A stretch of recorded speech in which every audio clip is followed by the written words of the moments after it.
Welcome students YouTube channel goal achieve study point में। राजस्थान सामान्य ज्ञान के अंदर हम एक टॉपिक है राजस्थान का एक परिचय। राजस्थान एक परिचय, ठीक है। राजस्थान एक परिचय के पढ़ने से पहले हम राजस्थान का नामकरण पढ़ने जा रहे हैं, ठीक है। ऋग्वेद क्या है? ऋग्वेद क्या है? सबसे पुराना वे सबसे बड़ा वेद है, ठीक है। और इसमें राजस्थान को ब्रह्मवर्त कहा गया है, ठीक है। क्या कहा गया है? राजस्थान को ऋग्वेद में ब्रह्मवर्त कहा गया है। आगे हमारा रामायण में राजस्थान को मरुकांत्र कहा गया है, ठीक है। आपसे स्कूल के अंदर, कॉलेज के अंदर कहीं भी जनरल नॉलेज है, ठीक है ना, सामान्य ज्ञान है।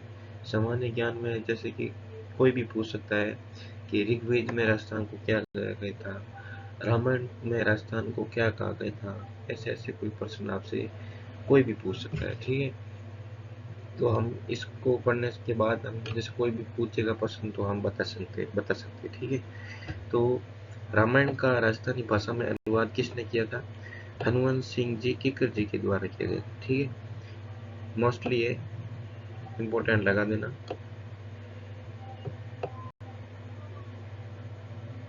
ठीक है, इम्पोर्टेंट लगा देना। आगे बढ़ते हैं। उसके बाद हमारे पास है कि पॉइंट के अंदर, ठीक है ना, जैसे मोस्ट लाइन आप नोट्स बनाते रहिए साथ साथ कि 625 ईस्वी के दौरान, कौन सी? 625 ईस्वी के दौरान बसंतगढ़ शिलालेख, जो एक सिरोही के शासक है ब्रह्मलाल, ठीक है, याद रखना है। ये बसंतगढ़ शिलालेख है, बसंत या वसंत, ठीक है। बसंतगढ़ मान लेंगे, बसंतगढ़, ठीक है। बसंतगढ़ शिलालेख है जो एक सिरोही के शासक है ब्रह्मलाल जी, ठीक है। बसंतगढ़ शिलालेख में राजस्थान को क्या कहा था? राजस्थानीय द्वितीय कहा गया था। कि भाई हमने आगे पढ़े ऋग्वेद में ब्रह्मवर्त कहा गया था, रामायण में मरुकांत्र कहा गया था, ठीक है। तो उसी प्रकार से एक बसंतगढ़ शिलालेख है, सिरोही के शासक जी के द्वारा है। तो बसंतगढ़ शिलालेख में राजस्थान को क्या कहा गया था? तो हमें क्या देना चाहिए कि राजस्थानीय द्वितीय कहा गया था, ठीक है। मोस्टली है। और उसके बाद क्या है कि प्रतिहार वंश है। क्या है? एक प्रतिहार वंश है, उसके शासक हुए हैं वत्सराज, ठीक है। एक वत्सराज से प्रतिहार वंश के एक शासक थे वत्सराज, ठीक है। और वत्सराज के दरबारी विद्वान कौन थे? उद्योतन सूरी, ठीक है। उद्योतन ये भी है और एक उद्योतन, जैसे कि शब्द तो यही है पर टाइपिंग में थोड़ा सा दोनों सेम है, ठीक है ना। आप ऐसे भी लिख सकते हैं, आपको कोई घबराने की, ठीक है, समझ गया। और ये उद्योतन है, ठीक है ना। उसके बाद क्या है? उद्योतन सूरी याद रखो, ठीक है। कौन से? कि प्रतिहार वंश के एक शासक है वत्सराज, और वत्सराज के दरबारी कवि है उद्योतन सूरी। और उद्योतन सूरी का एक ग्रंथ है या पुस्तक मान लो आप, कुबले माला, ठीक है। क्या है? कुबले माला, कुबले माला। तो कुबले माला ग्रंथ में राजस्थान को मरु प्रदेश कहा गया है। मरु यानी कि आप समझे कि जैसलमेर नहीं, जैसलमेर नहीं, कि हम अब हुआ है मरु प्रदेश वगैरह, उससे होने जा रहे हैं तो मरु, ठीक है। पर कुबले माला ग्रंथ में राजस्थान को मरु प्रदेश कहा गया है, ठीक है। ऐसे जैसे हम आगे आगे पढ़ेंगे तो हमें बहुत से ऐसे शब्द पता चलेंगे, जैसे कि मारवाड़, मेवाड़ वगैरह ऐसे भी है, ठीक है ना। तो कुबले माला ग्रंथ में राजस्थान को मरु प्रदेश कहा गया। आप जरूर साथ साथ नोट्स बनाते रहिए। और उसके बाद हम पढ़ने जा रहे हैं कि अकबर एक मुगल कवि, मुगल दरबार कवि राजा है, ठीक है, शासक है। और अकबर का दरबारी विद्वान, ठीक है, अबुल फजल। आपने ट्वेल्थ क्लास के अंदर, ठीक है, आपने नंबर चैप्टर पढ़ा होगा, उसमें ये बहुत सारे बताए गए हैं कि कि जैसे कि अकबर का दरबारी विद्वान अबुल फजल है। अबुल फजल ने कौन कौन सी किताब वगैरह, ग्रंथ वगैरह, पुस्तक लिखी है? आईन अकबरी। आईन अकबरी में क्या है वगैरह सब बताया गया है, ठीक है। अबुल फजल की हत्या कब की गई है? आप 12th क्लास के हिस्ट्री बुक है उसमें देख सकते हैं, ठीक है। तीसरी भाग तीसरा है, ठीक है ना, उसके अंदर आप देख सकते हैं। तो जैसा कि मैंने कहा है, अबुल फजल है, उसकी पुस्तक एक आईन ए अकबरी है, ठीक है ना, ये याद रखना। और आईन अकबरी में राजस्थान को क्या कहा गया? मारवाड़ कहा गया, ठीक है दोस्तों, मारवाड़। जैसे कि मैंने अभी कहा था कि मध्य प्रदेश, मारवाड़, ठीक है ना। तो मारवाड़ क्या है? मारवाड़ तो जोधपुर है, ठीक है। जोधपुर नहीं है, पहले आईन अकबरी में राजस्थान को मारवाड़ कहा गया है, ठीक है।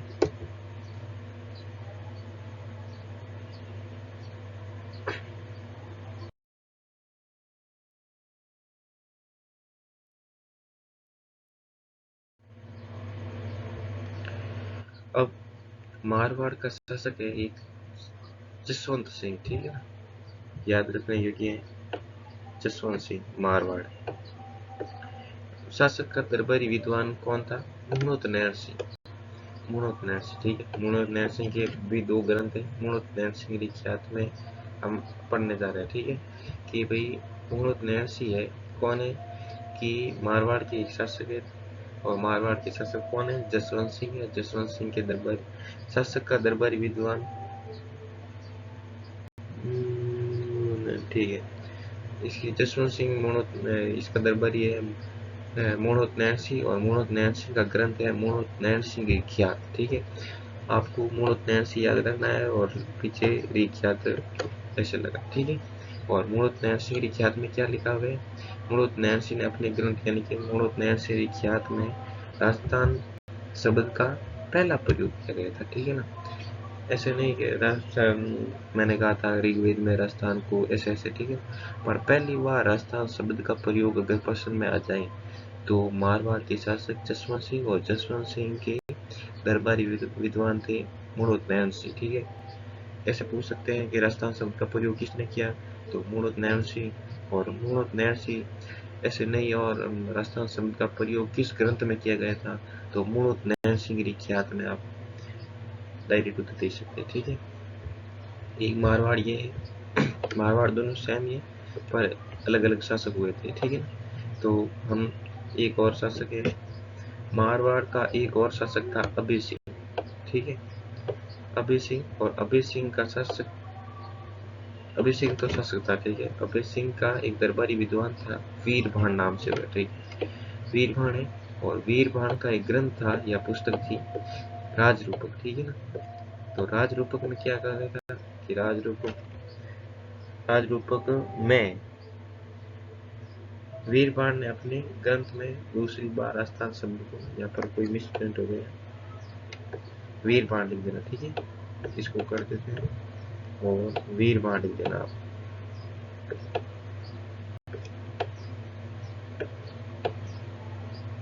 ठीक है, कि भाई वीरबाण ने अपने ग्रंथ,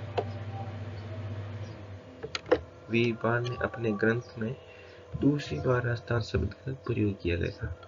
पहली बार आस्थान शब्द का प्रयोग जसवंत सिंह जी के दरबारी विद्वान मुणोत नैन सिंह रिख्यात में किया गया था। और दूसरी बार किसने? अभय सिंह। और अभय सिंह के शासक दरबारी कवि थे वीरबाण। और वीरबाण का ग्रंथ था राजरूपक। और राजरूपक में राजस्थान शब्द का दूसरी बार प्रयोग किया गया था,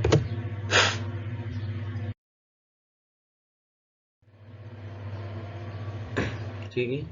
और अब हम, ये है 1800 ईस्वी, ठीक है। बच्चे बहुत परेशान हो जाते हैं कि 1800, 1900, ठीक है। तो 1800 लेकर, ठीक है,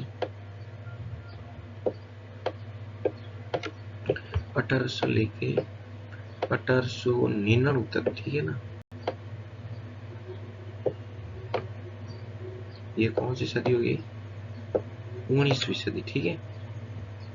और जैसे ही, ये तो 19वीं सदी हो गई, जैसे कि भाई 1900 से लेकर, ठीक है, और 1999, ठीक है, वो आई ना, तो 20वीं सदी हो जाएगी। जैसे कि हमारी 21वीं सदी चली आ रही, ठीक है, तो 21वीं में आप समझ आएंगे, ठीक है। तो जॉर्ज थॉमस है, जॉर्ज थॉमस नाम से एक आदमी हुआ था, और जॉर्ज थॉमस ने क्या है, पहली बार राजपूताना शब्द का मुख्य रूप से प्रयोग किया गया, ठीक है। इसने क्या, जॉर्ज थॉमस ने क्या किया कि भाई पहली बार राजपूताना शब्द का प्रयोग किया गया था। कौन की कैसे कि जैसे कि मौखिक रूप से, ठीक है, मौखिक रूप से राजस्थान शब्द का, राजपूताना शब्द का प्रयोग किया गया था। फिर 1805 ईस्वी में, ठीक है, कि भाई 1800 ईस्वी में हो गया, और 1805 ईस्वी में विलियम फ्रैंकलिन, ठीक है, ये भी एक विलियम फ्रैंकलिन, ठीक है, विलियम फ्रैंकलिन ने क्या कि इनकी एक पुस्तक है, ठीक है, military memories of George Thomas के नाम से, जॉर्ज थॉमस के ऊपर ये बनाई गई थी, ठीक है, military memories of George Thomas में राजपूताना शब्द का लिखित रूप से प्रयोग किया था कि भाई राजपूताना शब्द का मौखिक रूप से, तो जॉर्ज थॉमस, और जॉर्ज थॉमस जैसे विलियम फ्रैंकलिन ने राजपूताना शब्द का लिखित रूप से प्रयोग, लिखित रूप से या मौखिक रूप से प्रश्न आए तो हमें ये उत्तर देना है, ठीक है। आगे बढ़ते हैं।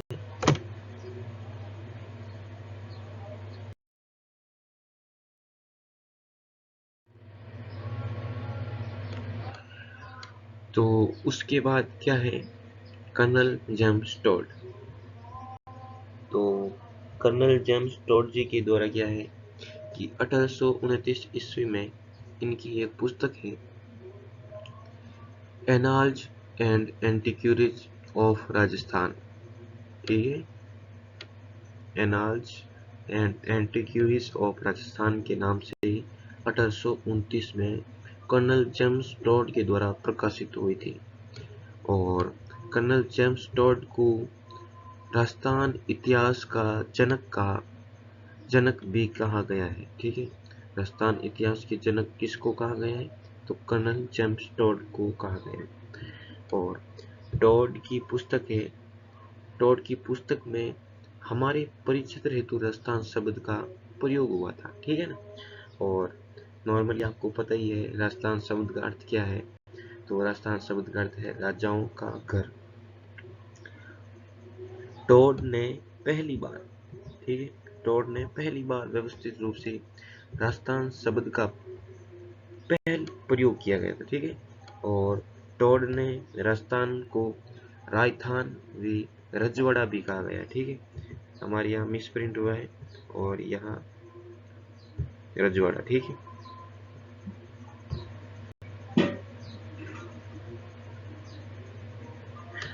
टोड ने राजस्थान को राजस्थान भी रजवाड़ा भी कहा गया है, रजवाड़ा भी कहा, ठीक है। आगे चलते हैं। अब राजस्थान का एकीकरण, आप, ठीक है, अब राजस्थान का एकीकरण पढ़ते हैं, ठीक है, बेसिक सा नॉलेज लेंगे अभी तो, उसके बाद हम राजस्थान के एकीकरण के बारे में एक अलग सा वीडियो लेकर आएंगे, क्लास लेके आएंगे, ठीक है, तो हम वहाँ पर पूरी चर्चा कर लेंगे, ठीक है। तो सामान्यतः हम जानेंगे कि राजस्थान का एकीकरण है जो 7 चरणों में पूरा हुआ, ठीक है, 7 चरण में। ये 7 चरण कौन कौन से थे, मत्स्य थे पहला, ठीक है, दूसरा पूर्व राजस्थान, तीसरा संयुक्त राजस्थान, चौथा है वृहत राजस्थान, पांचवा है संयुक्त वृहत राजस्थान, और छठा है राजस्थान संघ है, और वर्तमान राजस्थान है जो 7वां चरण में पूरा हुआ था, ठीक है। और इसके बाद हम क्या है कि जैसे कि एक टॉपिक है पॉइंट के अंदर, ठीक है, एकीकरण के दौरान राजस्थान शब्द का प्रयोग दूसरे चरण में पूर्व राजस्थान से जाना गया है, ठीक है, कि पूछ सकते हैं कि राजस्थान के एकीकरण के दौरान राजस्थान शब्द का प्रयोग कब हुआ था, तो राजस्थान के एकीकरण के दौरान, राजस्थान के एकीकरण में दूसरे चरण के दौरान राजस्थान शब्द का प्रयोग किया गया, ठीक है। और राजस्थान के शब्द का क्या नाम था कि भाई पूर्व राजस्थान के नाम से राजस्थान के एकीकरण के दूसरे चरण में किया गया था, ठीक है। और दूसरे चरण का गठन यानी कि पूर्व राजस्थान, ठीक है। पूर्व राजस्थान जो कौन सा है कि दूसरा चरण है, ठीक है। दूसरे चरण का गठन कब हुआ था? 25 मार्च 1948, ठीक है। 25 मार्च 1948 को हमारे दूसरे चरण का, का गठन हुआ था, ठीक है। और दूसरे चरण का नाम क्या था कि पूर्व राजस्थान। और उसके बाद है चौथे चरण में 4 सबसे बड़ी रियासतें आई थी, जोधपुर, जयपुर, जैसलमेर व बीकानेर। ये 3 आई थी, 4 आई थी, ठीक है। जोधपुर, जयपुर, जैसलमेर व बीकानेर आई थी, ठीक है। 4 सबसे बड़ी रियासतें, राजस्थान के एकीकरण में 4 सबसे बड़ी रियासतें चौथे चरण में, तो जोधपुर, जयपुर, जैसलमेर व बीकानेर है, ठीक है। और चौथे चरण के अंतर्गत लगभग राजस्थान का एकीकरण पूरा हो गया था, क्योंकि ये राजस्थान के एकीकरण में चौथे चरण में, ठीक है। तो 4 सबसे बड़ी रियासतें थी, जोधपुर, जैसलमेर, जयपुर, बीकानेर, ठीक है। तो 4 सबसे बड़ी रियासतें आने से क्या हुआ कि राजस्थान का एकीकरण है जो लगभग पूर्ण रूप से तैयार हो गया था, ठीक है। और चौथे चरण का गठन यानी कि कौन सा चौथा चरण? वृहद राजस्थान, ठीक है। तो चौथे चरण का गठन है 30 मार्च 1949, ठीक है। याद रखना है। अब आगे बढ़ते हैं, ठीक है।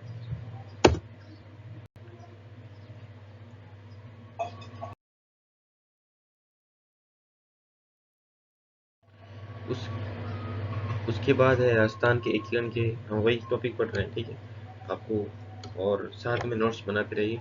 और उसके बाद पॉइंट है कि 23 मार्च को राजस्थान दिवस के रूप में मनाया जाता है, ठीक है।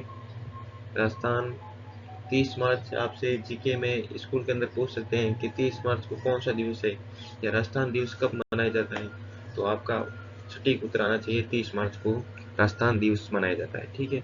और चौथे चरण का नाम क्या था कि चौथे चरण का नाम था वृहद राजस्थान, ठीक है। वृहद, ठीक है। तो नाम हो गए, तो राजस्थान चौथे चरण का नाम वृहद राजस्थान था। और राजस्थान का एकीकरण कब पूरा हुआ था? 1 नवंबर 1956 के अंदर, ठीक है। और 1956 में 1 नवंबर 1956 को क्या है कि भाई उसी टाइम से 1 नवंबर को राजस्थान स्थापना दिवस के रूप में मनाया जाने लगा, ठीक है। और नोट के अंदर आपको एक, ठीक है, कि भाई राजस्थान शब्द की मान्यता में केंद्र सरकार द्वारा कब दी गई, ठीक है। केंद्र सरकार ने राजस्थान शब्द की मान्यता 26 जनवरी 1950 में दे दी गई थी, ठीक है, केंद्र सरकार द्वारा।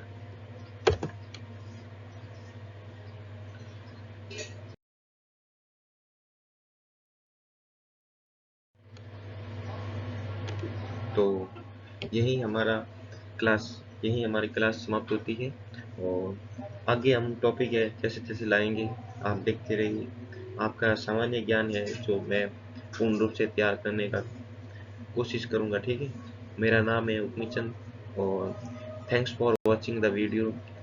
आपका सहयोग हमारी ताकत बनेगी, ठीक है। तो